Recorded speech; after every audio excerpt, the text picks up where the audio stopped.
Good morning, class. Thanks for joining us.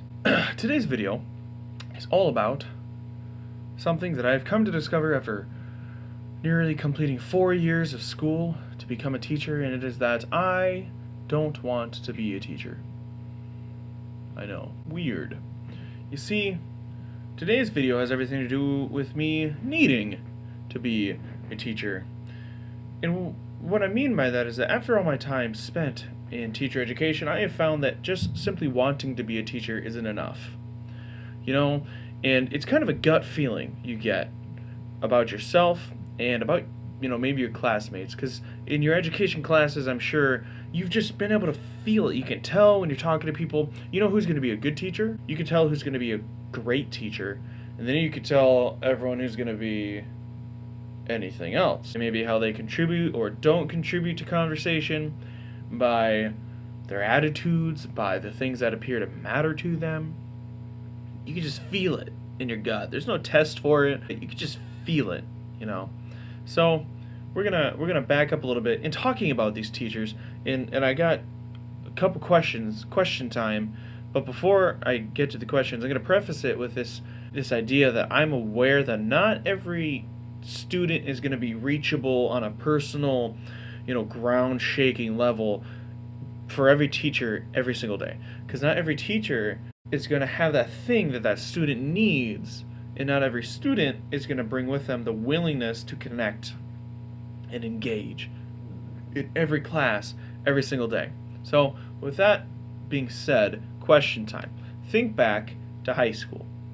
Or if you're in high school, think about this. Think about your absolute favorite teacher that you had, and ask yourself what made them your favorite teacher. It more than likely had everything to do with how well you could tell that they were personally invested in their teaching, how well you could tell that they were personally invested in their content area, in their own classroom, in their interactions with their students, in the success of their students in the classroom and even outside the classroom. And maybe when you were in their class or when you're in their classes, you can't quite put your thumb on it. You can't, it's just right there, but you can't articulate. There's just something about them. And you can feel it.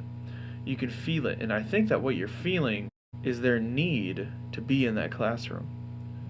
So the complementary question to the first one is that we take a moment to remember back to a teacher that, for whatever reason, you could tell that they just didn't quite want to be there.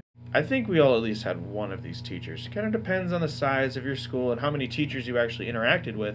But for me, I at least had a few teachers, and I don't think they could give me a straight-faced, honest answer for any reasons why they wanted to be there. They just, they just didn't have that thing at all about wanting to be a great teacher.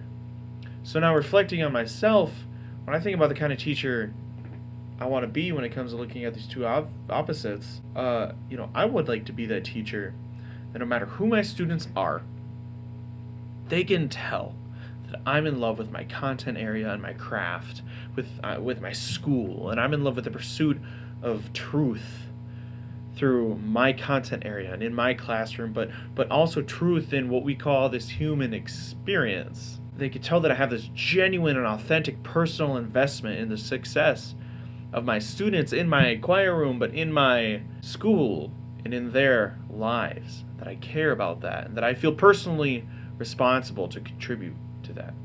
And I don't just want that so I can win some Teacher of the Year award. I don't really just want it. I need it. Because I need to be the teacher who encourages and grows their students and sows seeds into my students, seeds of success.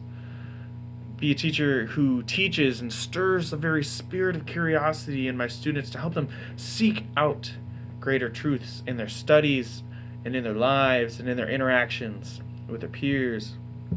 I need that, but I need something from you, my fellow teachers, because I need to be a part of a community of teachers, a community of educators, all of us working together and communicating and thriving alongside one another so that all of us are invested in our students, knowing the weight that we carry as teachers, knowing that as a teacher, we are teaching tomorrow's pop stars and doctors and athletes who will be on posters and play games thousands of games in front of our kids and in front of our students. We are teaching tomorrow's parents. We are teaching tomorrow's senators and presidents. And more than anything, we are the greatest billboards for our profession. We're teaching tomorrow's teachers. And the thought of that will do one of two things. It will either scare the crap out of you, or you will hear that and you will recognize that calling. That is a calling to you, and you can feel it. And you feel the need to go answer to that calling. We're going to have a moment of honesty here. If you hear that weight, that burden that we carry as teachers, and it scares you, then I might suggest that you change your future plans. Because the field of education doesn't need any more scared teachers.